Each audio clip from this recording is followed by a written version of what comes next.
Wangfujing Catholic Church is the second church built by Jesuits in Beijing after Xuanwumen Catholic Church. Located in number 74 Wangfujing Street of North City area in Beijing, also called East Hall. This is a church of Roman architectural style. The model of Chinese architecture and Western architecture merged together. Though located in noises, its purity is not reduced. The East Hall is built by Italian missionary Lilis and Portugal missionary Evans in late Ming Dynasty. These two people had done missionary work in Sichuan, later captured by Qing soldiers to Su Wang's mansion in Beijing. After Shunzhi succeeded to the throne, Western missionary Tang Ruowang was assigned the director of Imperial Astronomical Bureau, and Catholicism was protected. Emperor Shunzhi gave a house and land to Lilis and Evans, who built East Hall on the land, praying Dasheng Ruose as the main god. When you walk carelessly in front of the hall, the vigorous sound of organ and sunny song of choir spread from there, swaying in the air of the city.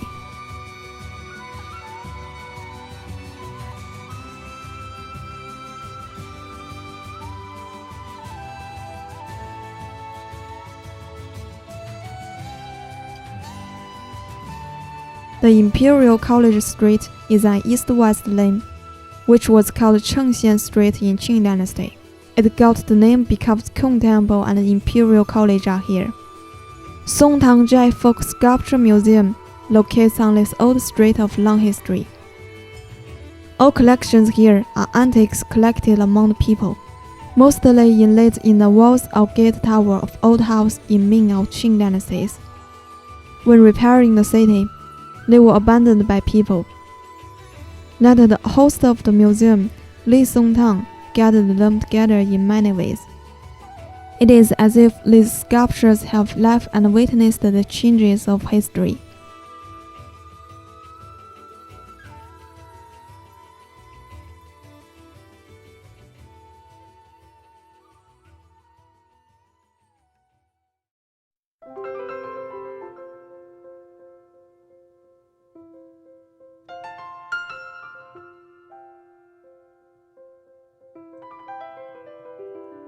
The heritage of Beijing traditional culture is not only in the display case of Palace Museum, Deep Lanes, but also in the flea market named as Panjiayuan. This market survives in a deal of antiques and handicrafts. Climbing Great Wall, eating roast duck, visiting Imperial Palace, walking in the Panjiayuan have become the important items of foreign visitors have when traveling in China. Panjiayuan Flea Market was built in 1992, which develops as the rise and activeness of folk antiques dealing. Now there are more than 2,000 stalls here. The stalls are open every day, whereas the stalls are open at weekends. Visitors of different colors, languages, nationalities communicate with each other here.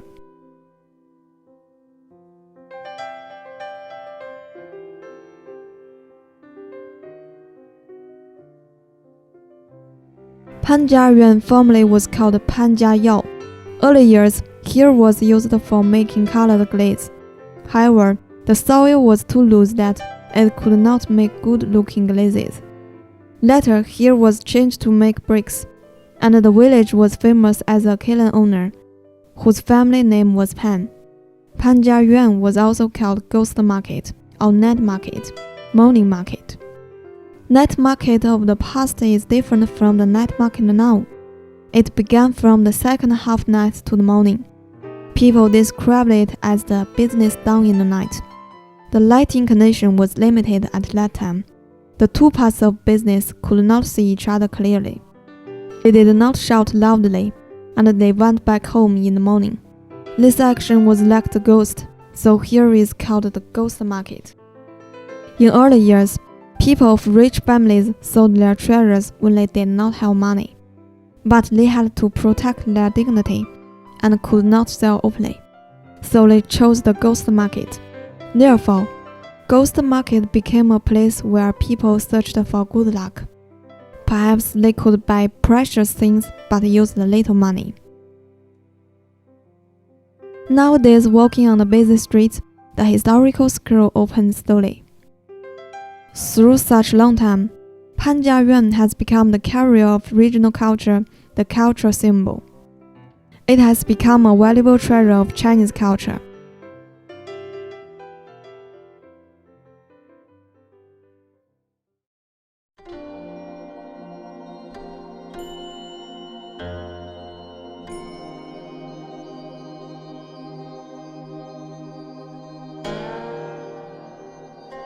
Yonghe Palace is the most different one in the 3,000 temples of Beijing.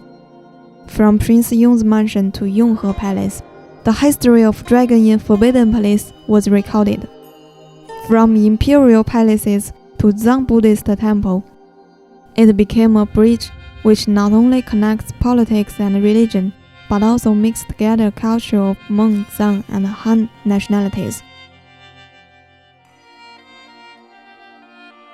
Yonghe Palace is grand, composed of Yongyou Palace, Falun Palace, and Wanfu Prairie.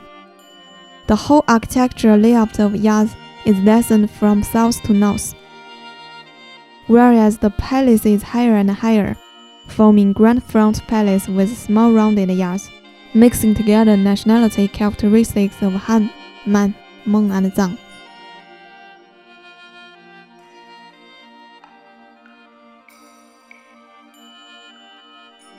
Tracing the history, Yonghe Palace can be back to 14th century. The old site of Yonghe Palace is the house of Neiguanjian in Ming Dynasty. Emperor Kangxi built a mansion here and gave it to his fourth son Yinzhen. In 1709, Yinzhen became the Prince He Shuyong, and his mansion became Prince Yong's mansion. In scale and equipments, Yonghe Palace now is different from the past one. However, its real historical change happened in 1722. In 1722, Emperor Kangxi passed away. Then Yinzhen ascended the throne and changed the name of that period to Yongzheng. Emperor Yongzheng moved to palace, but he had deep emotion to his mansion where he had lived for more than 30 years. Therefore, he changed it to his palace, named it as Yonghe Palace. After Emperor Yongzheng passed away in the old summer palace, Emperor Qianlong changed the principle of Qing dynasty, putting his father's coffin in the Yongyou Palace of Yonghe Palace. The green glazed tiles were changed to yellow glazed tiles, and the specification of palace is the same as that of palaces in Forbidden City. In 1744, in order to draw a high layer of Meng and Zhang nationalities, Emperor Qianlong built many temples. Yonghe Palace became a Buddhist temple, regarded as number one of imperial temples. The Yonghe Palace plays an important role in the principle of develop Huang religion to save Mongol. It not only maintains unity of country and nationalities, but also became the center of cultural communication.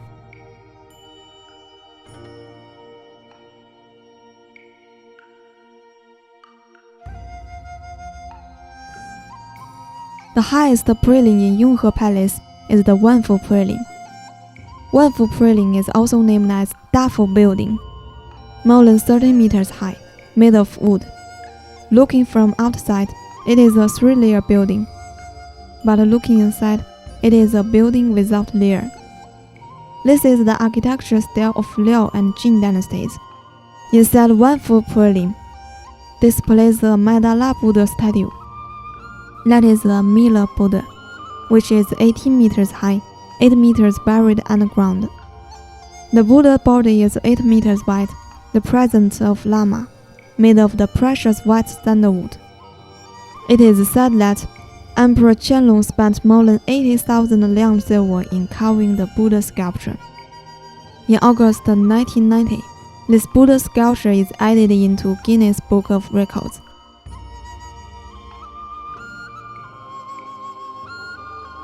In the past, Yonghe Palace spread Zhang Buddha religion to protect Qing dynasty's safety. Now, people make wishes. plant hopes, and pray for auspiciousness.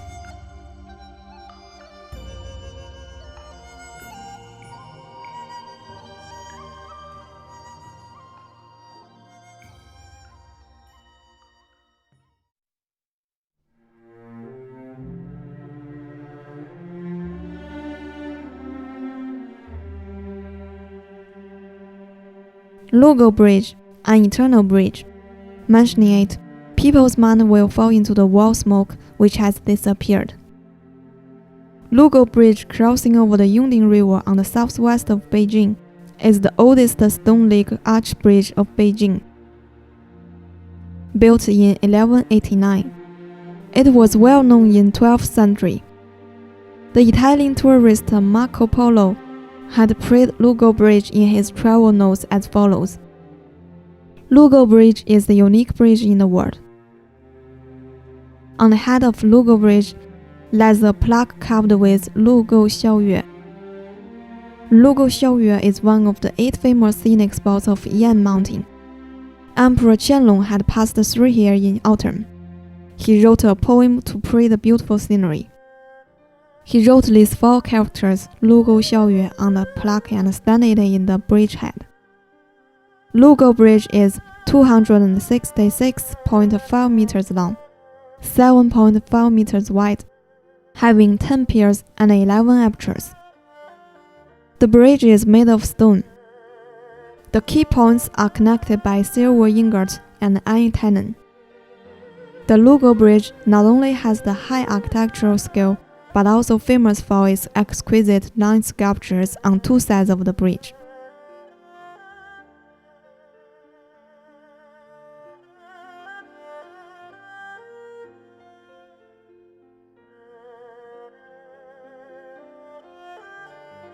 There is a saying in the folk that the line sculptures on Logo Bridge are uncountable.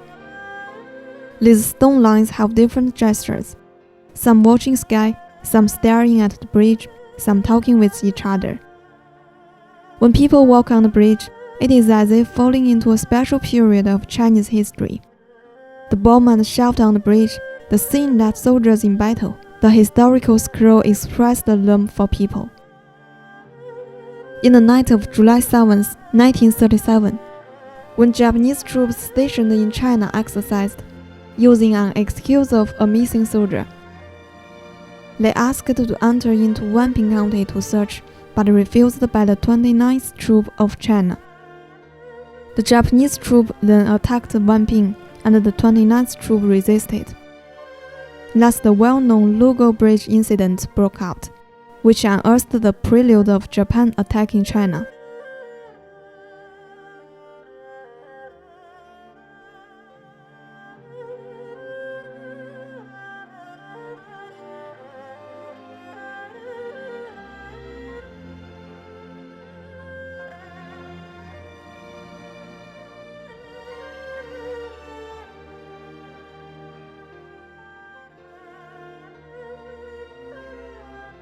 Second day after the Logo Bridge accident, the central government called for Chinese troops unified with the public to resist against the Japanese attacker.